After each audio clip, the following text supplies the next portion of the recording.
Olá a todos, bem-vindos a mais um episódio do livro da minha vida da Academia Bai. Eu sou o Bino Vamb e vou falar-vos hoje de As Mulheres do Meu Pai, de José Eduardo Agualusa.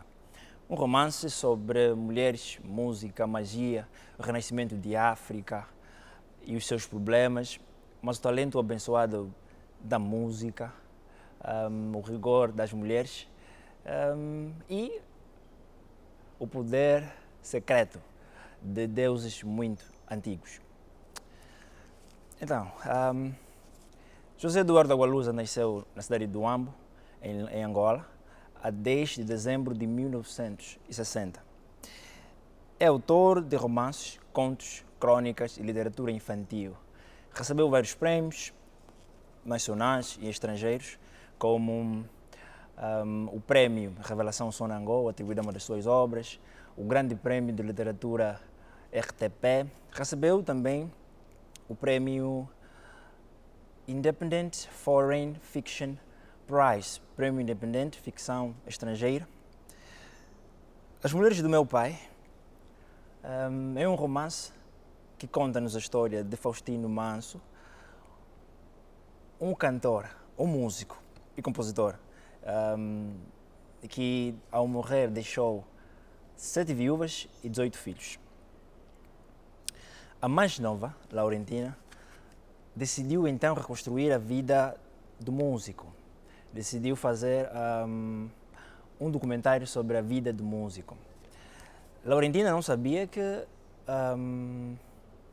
o seu pai biológico era Faustino Manso. E ao descobrir isso, então ela decidiu fazer o documentário, decidiu descobrir as suas raízes. Aqui neste livro há realidade e ficção, uma alimentando a outra por todos os territórios que José Eduardo Agualusa atravessa com as suas personagens.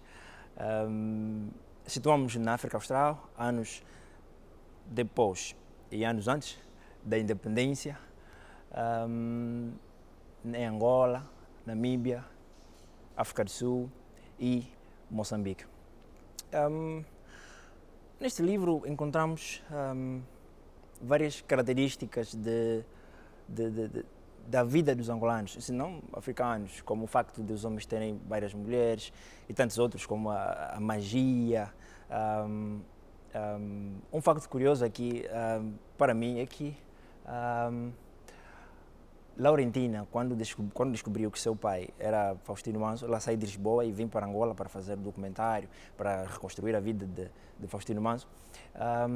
Ela vem com seu amigo chamado Mandume. O fato curioso aqui é que a burocracia portuguesa, naquele tempo, antes da independência e pós-independência, eu não sabia que a burocracia portuguesa não aceitava nomes como este, Mandume. Então esses nomes eram trocados, tipo Muto passava para Marcelo, Mandume passava para Mariano e nomes assim, tipo Mandela passava para Martinho e tantos outros aspectos muito importantes aqui, características que estão aqui nesse livro. E é por isso que eu aconselho-vos a ler.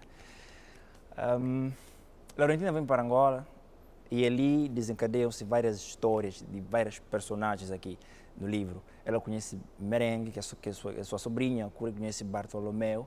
Bartolomeu decide também viajar, decide também entrar entrar nessa aventura e ir com Laurentina e Mandume nessa viagem pela África Austral, por onde Faustino Manso passou, para descobrir então o que aconteceu, o que ele fez, e criando assim o documentário.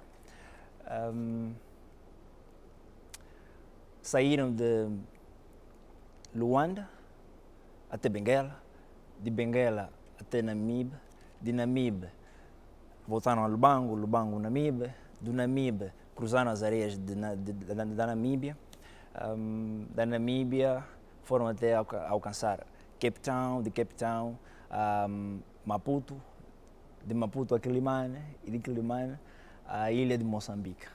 Então estes são os lugares onde Faustino Manso passou e em cada lugar ele deixou rastros, né? Deixou alguma história ali, filhos, deixou filhos, os 8 filhos. e não se conheciam, não se conheciam. A Laurentina, que decidiu fazer, descobriu, né? Encontrou os seus irmãos, foi conversando, teve depoimentos sobre a vida do cantor, descobriu como é que ele tornou-se músico, porque que ele saiu de Luanda, porque que ele foi para Benguela, porque ele fez toda essa viagem pela África Austral.